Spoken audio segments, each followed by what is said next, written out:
Selamat pagi bosku, jumpa kembali bersama saya Cecilia dari Pilar Mas Investindo Sekuritas. Touch your heart, touch your profit.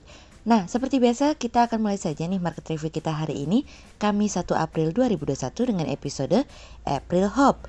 Maka dari itu jangan kemana-mana ya bosku, tetap di channel Pilar Mas Investindo Sekuritas. Touch your heart, touch your profit. Pionir Sekuritas Channel di Indonesia.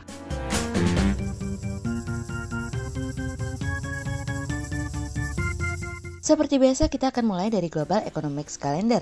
Ada berita dari US MBA Mortgage Applications yang naik dari sebelumnya minus 2,5% menjadi minus 2,2%.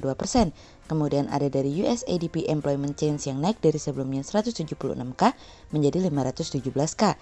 Kemudian ada dari US MNI Chicago PMI yang naik dari sebelumnya 59,5 menjadi 66,3. Kemudian kita beralih ke corporate news. Ada berita dari PT Pura Delta Lestari Tbk atau Demas yang membukukan laba bersih sebesar 1,35 triliun rupiah di tahun 2020, tumbuh 1% dibandingkan laba bersih pada tahun 2019 sebesar 1,33 triliun rupiah dari iqplus.info.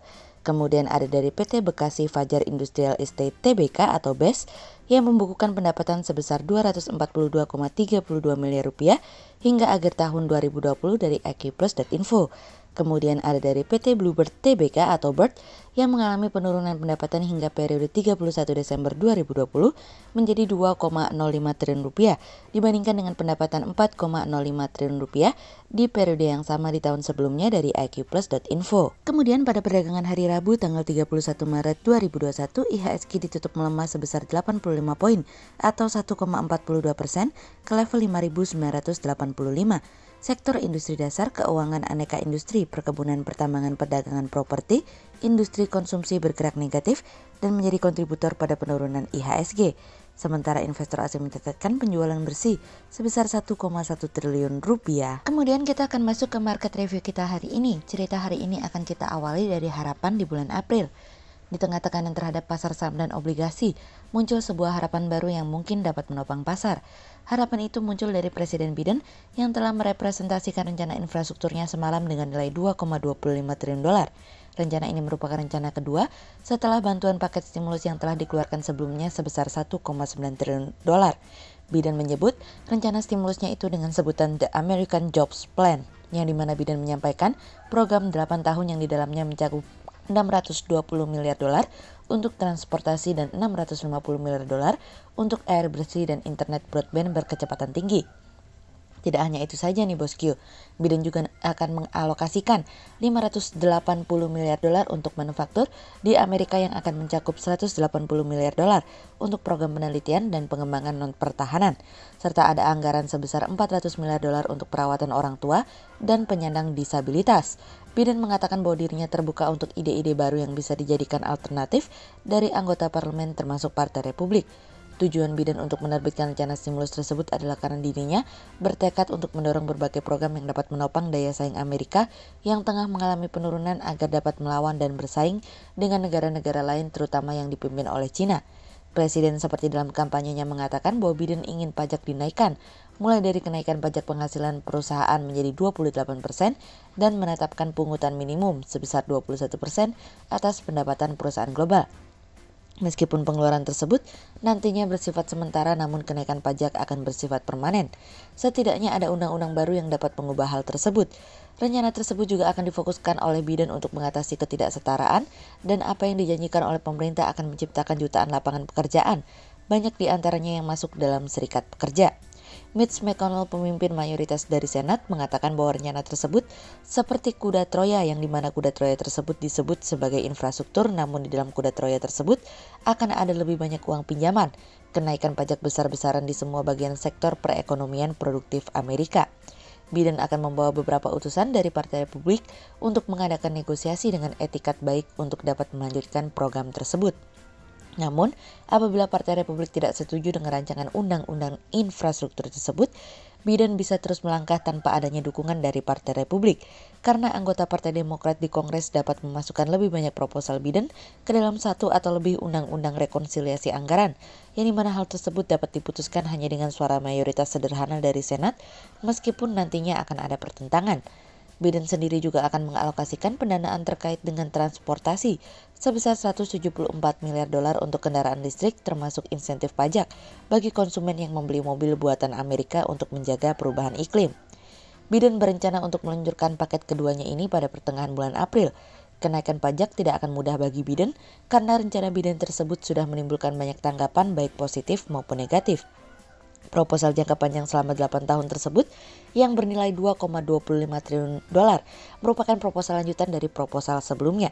Untuk mendapatkan dana tersebut, Biden memutuskan untuk menaikkan pajak perusahaan dari sebelumnya 21% menjadi 28%. Tidak hanya itu saja, pajak minimum atas keuntungan perusahaan dari Amerika dari luar negeri akan dikenakan kenaikan tarif juga nih bosku, dari sebelumnya 13% menjadi 21%. Dari sektor angkutan, Biden berencana untuk menyediakan 620 miliar dolar untuk transportasi, termasuk di dalamnya 115 miliar dolar untuk memperbaiki jembatan dan jalan raya serta 20 miliar dolar untuk keselamatan di jalan raya, 85 miliar dolar untuk memodernisasi transportasi umum, dan 80 miliar dolar untuk Amtrak, 25 miliar dolar untuk bandara, dan 17 miliar dolar untuk pelabuhan, saluran air, dan transportasi laut. 20 miliar dolar untuk masyarakat disabilitas untuk menopang kegiatan mereka. Dari sisi modernisasi transportasi umum yang ramah lingkungan, Biden akan mengalokasikan anggaran sebesar 174 miliar dolar untuk kendaraan listrik. Untuk penelitian dan pengembangan, Biden akan menganggarkan 180 miliar dolar untuk mendorong infrastruktur dan laboratorium penelitian. Sektor manufaktur, Biden akan menganggarkan 300 miliar dolar untuk manufaktur Amerika, 50 miliar dolar untuk pembuatan dan penelitian semikonduktor, 50 miliar dolar untuk National Science Foundation, 50 miliar dolar untuk pembuatan kantor baru di Kementerian Perdagangan yang akan didedikasikan khusus untuk memantau kapasitas industri dalam negeri dan mendanai investasi untuk mendukung produksi barang-barang penting. Sektor lainnya 100 miliar dolar untuk pengembangan tenaga kerja, termasuk pelatihan bagi masyarakat Amerika, 100 miliar dolar untuk jaringan listrik, 45 miliar dolar untuk air bersih, 100 miliar dolar untuk internet broadband berkecepatan tinggi untuk masyarakat Amerika, 213 miliar dolar untuk membangun dan merenovasi lebih dari 2.000 rumah yang terjangkau, 100 miliar dolar untuk memperbaiki gedung sekolah, dan 25 miliar dolar untuk fasilitas penitipan anak. 400 miliar dolar untuk perumahan dan perawatan lansia serta disabilitas, 18 miliar dolar untuk modernisasi rumah sakit. Impactnya adalah apabila rencana ini benar-benar dilakukan, maka perekonomian Amerika akan benar-benar semakin lebih cepat pulih dan mendorong pertumbuhan ekonomi lebih cepat. Dan bukan tidak mungkin berimplikasi terhadap inflasi dan tingkat suku bunga. Siapkah kita menahan tekanan tersebut? Kemudian cerita selanjutnya datang dari Weleh-Weleh. Melemahnya IHSG sejak awal pekan yang diiringi dengan aksi jual investor asing memberikan kekhawatiran pada pelaku pasar dalam negeri menjelang rilis data PMI manufaktur Maret dan inflasi yang rencananya akan dikeluarkan pada hari ini. Berdasarkan konsensus yang dihimpun oleh Trading Economics, PMI manufaktur Maret masih menunjukkan ekspansi di mana produktivitas pabrik pada bulan Maret diproyeksikan masih naik. Hal tersebut seiringan dengan naiknya impor bahan baku dan barang modal sepanjang bulan tersebut. PMI Maret diproyeksikan berada di 52, lebih tinggi dari bulan Februari yang berada di 50. Di lain sisi, Bank Indonesia memproyeksikan adanya perlambatan inflasi pada bulan Maret, di mana Bank Indonesia memproyeksikan inflasi berada pada 0,08% month on month, 0,44% year to date, dan 1,36% year on year. Berdasarkan survei Bank Indonesia, kontributor utama kenaikan inflasi terjadi pada naiknya komoditas cabai rawit, bawang merah, tomat, dan ikan mas. Saat ini pelaku pasar akan mencermati perlambatan dari inflasi tersebut, di mana kenaikan dari harga komoditas jalan dengan suplai yang rendah, sehingga hal tersebut memberikan dampak pada kenaikan harga. Tekanan dari kegagalan margin call yang menyebabkan tingkat risiko yang mengalami kenaikan tentu harus diikuti dengan kenaikan imbal hasil sebagai kompensasi hal tersebut. Seperti yang pernah kami sampaikan sebelumnya nih bosku, apalagi US Treasury mengalami kenaikan hingga mencapai 2%, maka pasar saham di Amerika akan mengalami koreksi dari 5% hingga 7%. Dan tentu saja kita sebagai emerging market, suka atau tidak suka juga akan terkena dampaknya. Harga obligasi yang terus mengalami penurunan juga merupakan refleksi dari tingginya tekanan dari US Treasury. IHSG masih berpeluang untuk bergerak melemah pemirsa. Diharapkan data perekonomian yang keluar pada hari ini mampu memberikan angin segar atau bantalan yang lebih empuk untuk menahan penurunan IHSG yang lebih dalam. Meskipun kami juga tidak terlalu berharap banyak, tapi beberapa saham blue chip sudah mulai masuk ke dalam rentang harga murah. Yuk pelan-pelan kita lakukan akumulasi beli Kalau kita percaya perekonomian Indonesia akan bangkit pada tahun 2021, jangan ragu untuk masuk ketika valuasi harga sedang berada dalam kategori murah.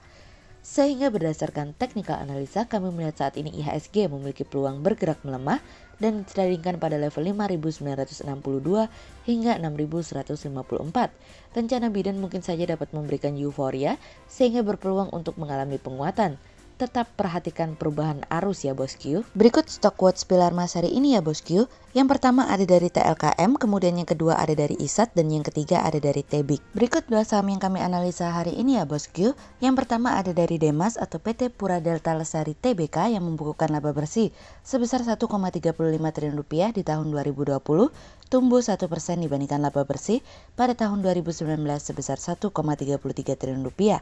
Laba bersih yang dibukukan oleh perusahaan didukung oleh kinerja pendapatan usaha, di mana pendapatan usaha sebesar 2,63 triliun rupiah di tahun 2020 relatif stabil dibandingkan dengan pendapatan usaha di tahun 2019 sebesar 2,65 triliun rupiah. Sehingga berdasarkan technical analisa dalam tren pada jangka waktu short term berpotensi untuk bullish dengan target 265 dan tingkat probabilitas sebesar 68%, sementara dalam jangka waktu long term berpotensi untuk bullish dengan target 365 dan tingkat probabilitas sebesar 83%. Kemudian yang kedua ada dari WSBP atau PT Waskita Beton Precast Tbk yang bidik kontrak 7,88 triliun rupiah di 2021. Manajemen perusahaan tampaknya optimis dalam target mendapatkan kontrak di tahun 2021, di mana menargetkan kontrak sebesar 7,88 triliun rupiah. Hal ini seiring dengan adanya program vaksinasi maka bisa memberikan katalis positif untuk pertumbuhan sektor khususnya konstruksi di Indonesia. Sehingga berdasarkan technical analisa dalam tren pada jangka waktu short term berpotensi untuk bearish dengan target 210 dan tingkat probabilitas sebesar 41%. Sementara dalam jangka waktu long term berpotensi untuk bearish dengan target 195 dan tingkat probabilitas sebesar 78%. Berikut kami akan menampilkan 40 saham pilihan dari pilar emas.